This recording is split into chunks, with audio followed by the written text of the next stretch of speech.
तो जैसा कि हम बात कर रहे थे यहाँ पे, पहले हमने बात की सिंह लगन वालों के लिए शनि के रेट्रो इफेक्ट्स की। अब बारी आती है कन्या लगन वालों के लिए। तो कन्या लगन वालों के लिए शनि का जो रेट्रो इफेक्ट है वो कैसा रहेगा। शनि यहाँ पर मकर और कुंभ दोनों में ही वक्री रहेंगे। तो सबसे पहले हम देख लेते हैं कि शनि का जो आगे का गोचर है वो कैसा रहेगा। उसके बाद हम आते हैं यहाँ पर दो हमारे जो मेन पॉइंट हैं उन पर। तो अगर आप मेरे चैनल पर नए हो तो सब्सक्राइब जरूर कर लेना, और इस प्रकार की वीडियो अब आपको रेगुलर मिलती रहेगी। तो यहाँ पे सबसे पहले हम देख लेते हैं कि जो शनि का गोचर है वो कैसा रहेगा। और सबसे पहले हम यहाँ चलते हैं शनि के गोचर में। तो आप देखेंगे कि शनि 5 जून से कुंभ में वक्री हो रहे, 23 अक्टूबर तक वो वक्री रहेंगे। उसके बाद 12 जुलाई से 17 जनवरी 2023 तक वो मकर में रहेंगे। तो ये मकर वाला टाइम पीरियड है। 17 जनवरी 2023 को यानी अगले साल कुंभ में प्रवेश करेंगे जनवरी के महीने में, और अगले साल ही जून के महीने में 17 जून को ही वो कुंभ में वक्री होने जा रहे हैं। इसके अलावा जो 2023 का साल है, अगला साल, उसमें वो 17 जून से लेकर 4 नवंबर 2023 तक कुंभ में वक्री रहेंगे। ये शनि का गोचरीय स्थिति रही। और अब सबसे पहले हमारे जो दो मेन पॉइंट हैं उन पे आते हैं यहाँ पे, और देखते हैं कि कब कब शनि कौन कौन सी राशि में वक्री हो रहे। तो 5 जून से 12 जुलाई तक कुंभ में वक्री हो रहे, और 12 जुलाई से 23 अक्टूबर तक वो मकर में वक्री होने जा रहे। तो इन दोनों टाइम पीरियड की हम बात करने वाले हैं। तो सबसे पहले बात करते हैं 5 जून से जो 12 जुलाई तक का इनका जो गोचरीय काल है इसकी। और हम चलते हैं यहाँ पे, आगे बढ़ते हैं और देख लेते हैं कुंडली में कहाँ पर वो स्थिति आपके बनेगी। तो सबसे पहले हम बात कर रहे हैं कुंभ वाले गोचर की, यानी कुंभ में जब वक्री हो रहे। तो देखिए, अगर कुंभ में वक्री हो रहे तो आपको अपना जो काम है, डेली का रोजमर्रा का जो काम है या फिर डेली रूटीन है, उसको ठीक करना पड़ेगा। अगर यहाँ शनि वक्री हो रहे, निश्चित रूप से आपका रूटीन बिगड़ जाएगा और बहुत ज़्यादा आपको मेहनत करनी पड़ेगी, बहुत ज़्यादा आपको एफर्ट लगाना पड़ेगा अपने रूटीन को ठीक करने में। इसके साथ ही कोई सेहत से जुड़ी हुई समस्या आ सकती है। कोई अगर केस मुकदमा है तो उसमें लेट अगर हो गए, आप मान लीजिए आपका निपटा नहीं है अभी तक, तो फिर लेट हो जाएगी, और ज़्यादा लेट होगी तो फिर और ज़्यादा दिक्कत आपको हो जाएगी। तो यहाँ पर इसी प्रकार की स्थिति बन रही है। और अपने जो साथ वाले लोग हैं उनके साथ आपको संबंध काफ़ी अच्छे रखने हैं, वरना यहाँ पर शनि वक्री हो रहे तो निश्चित रूप से आपका उनके साथ थोड़ा कॉन्टेक्ट वो हट जाएगा, और कहीं ना कहीं थोड़ी सी उदासीनता वाली जो प्रवृत्ति है उनके साथ आपके व्यवहार में वो दिखने लगेगी। तो शनि यहाँ पर वैसे तो काफ़ी अच्छे माने जाते हैं, बट वक्री हो रहे तो आप निश्चित रूप से ये कह सकते हैं, अगर आपने कहीं से पैसा उधार ले रखा है, लोन वगैरह ले रखा है, तो वो आप समय पर ना चुका पाएँ, ऐसी स्थिति बन सकती है। अब शनि यहाँ पे 6th हाउस में वक्री हो रहे तो निश्चित रूप से ननिहाल पक्ष के साथ जो आपके रिलेशंस हैं वो प्रभावित होंगे। और आपका यहाँ पे सबसे मेन जो मतलब कोई अगर क्लाइंट बेस वाला बिजनेस है, अगर जहाँ पे आपके मान लीजिए कोई शॉप है या कोई भी आप ऑनलाइन कुछ प्रोवाइड करते हैं, या मान लीजिए आपका कोई भी ऐसा काम है जहाँ पे आपके जो कस्टमर वगैरह हैं ऑनलाइन या फिर वो आपके शॉप पे आते हैं, तो उनसे संबंधित काम आपका प्रभावित होगा। हो सकता है कि आपको वो पेमेंट ना कर पाएँ। तो यहाँ पे शनि की दृष्टियों की अगर बात करेंगे तो सबसे पहले इनकी दृष्टि मेष राशि पे पड़ेगी, जहाँ पर अष्टम भाव पर इनकी दृष्टि पड़ रही है वक्री होकर। तो यहाँ पर अगर आपको किसी भी प्रकार का नुकसान होता है, एक्सीडेंट वगैरह होता है, चोट दुर्घटना होती है, कुछ भी होता है ऐसा, तो शनि यहाँ पर आपको प्रोटेक्ट करेंगे बहुत अच्छे से। लेकिन इस भाव से जो आपको गेन होने वाले उनमें देरी होगी। तो इस भाव से कौन कौन से गेन हो सकते हैं, देखिए, आपको ससुराल पक्ष से अगर कोई गेन होता है, अगर प्रॉपर्टी का या फिर धन का गेन होता है, तो उसमें देरी होगी। इसके अलावा पैतृक संपत्ति में आपको कोई विवाद चल रहा है, कुछ ऐसा काम चल रहा है आपका, तो उसमें भी लेट हो सकते हैं। 5 जून से पहले अगर आप कर लेंगे तो अच्छा रहेगा। इसके साथ ही शनि का जो मेष राशि पर दृष्टि है तो ये इनकी नीच की राशि है, तो यहाँ पर ओवरऑल तो रिजल्ट अच्छे ही रहने चाहिए, बट यहाँ पे सबसे ज़्यादा क्योंकि वक्री स्थिति की हम बात कर रहे हैं इसलिए कहीं ना कहीं डिले जरूर होगा। इसके साथ ही देखिए, अष्टम भाव से रिलेटेड कुछ लोगों का जॉब हो सकता है कुछ लोग एस्ट्रोलॉजी से रिलेटेड कार्य कर रहे हो या कोई अकल्ट से संबंधित किसी भी प्रकार का कार्य कर रहे हो, तो उनका कार्य प्रभावित होगा, उनका काम धीमा हो जाएगा, उनको जो अर्निंग होगी वो कम हो जाएगी। तो ऐसी स्थिति देखने को मिल सकती है। इसके अलावा जो लोग रिसर्च से जुड़े हैं या कोई भी डीप स्टडी जो लोग कर रहे हैं उनको थोड़ी बहुत दिक्कतें आ सकती हैं, यानी कि आपके काम अटकेंगे। तो इसके बाद शनि की जो दृष्टि पड़ रही है वो पड़ रही है आपके 12वें घर पे। तो 12वें घर पे जब भी दृष्टि पड़ रही है तो 12वें घर से संबंधित काम, जैसे मान लीजिए अगर आप एक आर्टिस्ट हैं तो आप अपना स्टूडियो में कुछ भी काम कर रहे तो वहाँ पर भी थोड़ी बहुत दिक्कत आएगी, मैरिड लाइफ में भी थोड़ी बहुत दिक्कत आएगी।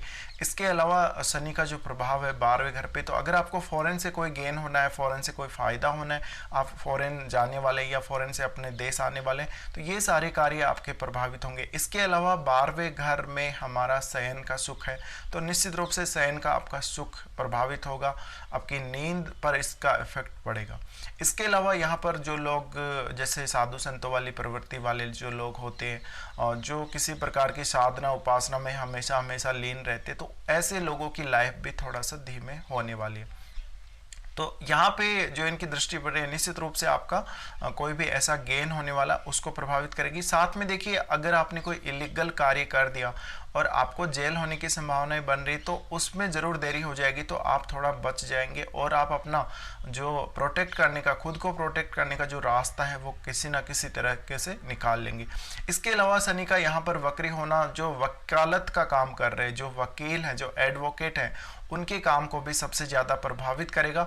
इसके बाद शनि की 10वीं दृष्टि पड़ रही है आपके तीसरे घर पे। तीसरे घर पे अगर पड़ रही है तो निश्चित रूप से भाई बहनों के साथ संबंधों में कहीं ना कहीं उदासीनता आएगी थोड़ी सी, और यहाँ पे आपको अपने जो पड़ोसी हैं, रिश्तेदार हैं, उनके साथ भी अच्छे संबंध बना के चलना चाहिए शनि के इस वक्री काल में। यहाँ पे देखिए, तीसरे घर से संबंधित आप कोई भी काम कर रहे हो, मान लीजिए आप मीडिया से रिलेटेड काम कर रहे हो या फिर खुद की मेहनत का कोई काम है, स्पोर्ट्स से जुड़ा हुआ कोई भी काम है, तो उन कार्यों में भी कहीं ना कहीं थोड़ा सा व्यवधान आप देख पाएंगे। तो अगर 5 जून से पहले आप अपने कामों को निपटा लेते हैं तो काफ़ी अच्छी स्थिति रहेगी, वरना आपको थोड़ी बहुत रुकावटें जरूर यहाँ पे देखने को मिल ही जाएंगी। इसके बाद हम बात करते हैं शनि का जो मकर वाला गोचर है। तो अगर मकर वाले गोचर की हम बात करें तो यहाँ पे देखिए, मकर वाला इनका जो गोचर रहेगा 12 जुलाई से 23 अक्टूबर तक ये मकर में वक्री रहेंगे। तो अब हम बात कर रहे हैं 12 जुलाई से 23 अक्टूबर तक। तो 23 अक्टूबर तक जो इनकी स्थिति है, कहीं ना कहीं देखिए यहाँ पे जो पंचम भाव में ये वक्री होने जा रहे, तो देखिए वक्री का जो प्रभाव है, जैसे कि कुंभ में वक्री हो रहे, तो भाव यानी असर जो है उस पर भी पड़ेगा, पंचम भाव पर भी, क्योंकि पंचम भाव के ये स्वामी है। अब जब पंचम भाव में ही वक्री काल जब आ रहा है, इनका वक्री का टाइम पीरियड पंचम भाव में ही पड़ रहा है, तो निश्चित रूप से पंचम भाव के कामों को बहुत ही ज़्यादा स्लो कर देंगे। यहाँ पर संतान प्राप्ति में देरी हो सकती है। एजुकेशनल पर्पज़ के लिए आप कहीं जा रहे हो, एजुकेशनल पर्पज़ का कोई रिलेटेड ऐसा कार्य आपका, तो वहाँ पर भी आपको थोड़ा डिले जरूर हो सकता है। प्रेम संबंधों में सफलता नहीं मिलेगी। किसी भी प्रकार का कोई इन्वेस्टमेंट किया आपने, किसी भी प्रकार से कुछ ऐसा काम किया जहाँ पर आप बहुत जल्दी अपना रिटर्न तलाश रहे, तो निश्चित रूप से यहाँ पर थोड़ा सा देरी हो सकती है। अगर शेयर मार्केट से रिलेटेड भी अगर आप काम कर रहे हो, कुछ ऐसा काम कर रहे हो, तो निश्चित रूप से यहाँ पे देरी होगी, आपको देर से गेन होगा। संतान के साथ आपके रिलेशंस प्रभावित होंगे, हो सकता है आपकी संतान की सेहत को भी यहाँ पर थोड़ा बहुत असर जरूर देखने को मिले। तो यहाँ पर इस प्रकार की स्थितियाँ बन रही है। इसके अलावा जो शनि की दृष्टि पड़ेगी वक्री काल में, वो सप्तम भाव पर पड़ेगी सबसे पहले, जो तीसरी दृष्टि पड़ रही है यहाँ पे। तो इस वजह से जिन लोगों के मैरिज होना है उनकी मैरिज थोड़ी डिले हो सकती है। 5 जून से पहले अगर आप कर लें तो हो सकता है कि आपको ज़्यादा डिले ना हो। लेकिन शनि का निश्चित रूप से जो प्रभाव पड़ रहा है, और यहाँ पर आपको पता है कि गुरु का जो ट्रांजिट है वो भी चल रहा है, तो ऐसे में कहीं ना कहीं आपका मैरिज के चांसेस तो बनेंगे ही बनेंगे, बट वहाँ पर थोड़ा सा डिले करवाने का काम यहाँ पे शनि करेंगे।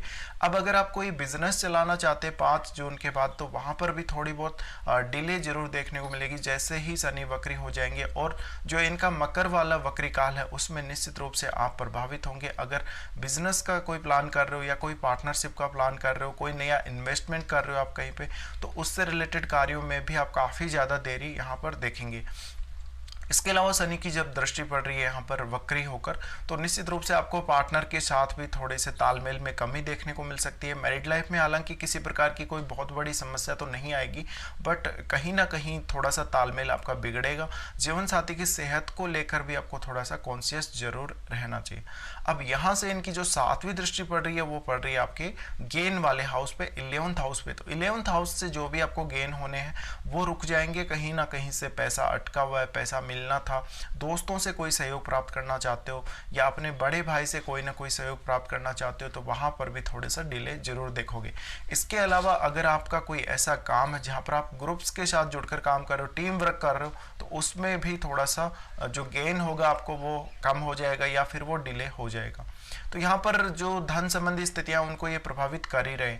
इसके साथ ही देखिए यहाँ पर जब वो 11th हाउस पर दृष्टि डाल रहे वक्री होकर, तो निश्चित रूप से ये भाव सबसे ज़्यादा प्रभावित होने वाला है। इसलिए अपने दोस्तों के साथ आपको अच्छे संबंध रखने हैं, उनके साथ प्रॉपर तरीके से आपको बिहेव करना है। इसके बाद इनकी जो अगली दृष्टि पड़ रही है वो पड़ रही है आपके 2nd हाउस पे, जहाँ पर ये अपने उच्च की राशि को देख रहे हैं। तो यहाँ पर भी वक्री होकर जब दृष्टि डाले तो निश्चित रूप से 2nd हाउस से रिलेटेड कार्यों में देरी होगी, जैसे कि आप समय पर खाना ना खा पाएँ, आपकी खान पान की आदतें बदल जाएं, आपका अपने फैमिली के साथ थोड़ा व्यवहार भी बदला बदला सा रहेगा। तो फैमिली के जो सदस्य हैं उनके बीच में भी थोड़ा सा जो रिलेशन है वो टाइट होगा, कहीं ना कहीं थोड़ा सीरियसनेस आएगी रिलेशनशिप में। तो ऐसा हो सकता है आपकी वाणी पर भी इसका असर पड़े, तो आप बहुत जल्दी किसी बात को बोल देंगे और बहुत ज़्यादा सत्यवादी होकर आप अपने आप को लोगों के सामने लेकर आएंगे। तो हो सकता है आपकी फैमिली के मेंबर या फिर मान लीजिए कोई दूसरे लोग भी आपकी बात का एक बार विरोध करें, बट आपकी बात काफ़ी ज़्यादा सत्य होगी। इसके अलावा शनि का यहाँ पर इफेक्ट पड़ रहा है, तो निश्चित रूप से जो नॉनवेज का सेवन करते लोग उनको थोड़ा सा यहाँ पे अवॉइड करना चाहिए नॉनवेज को, और अच्छी आदतें आपको अपनानी चाहिए। इसके अलावा जो लोग स्पीकर हैं, जो वक्ता लोग हैं, उनकी वाणी पर भी इसका असर पड़ेगा, तो थोड़ा सा वाणी में जो कर्कश स्थिति है वो आ सकती है। तो कहीं ना कहीं ये आपके ऊपर इफेक्ट रहेंगे शनि के गोचरीय जो वक्री काल है उसमें। तो यहाँ पे हमने दोनों ही हाउसेस के बारे में बात की है। फिलहाल इस वीडियो को देखने के लिए आप लोगों को धन्यवाद।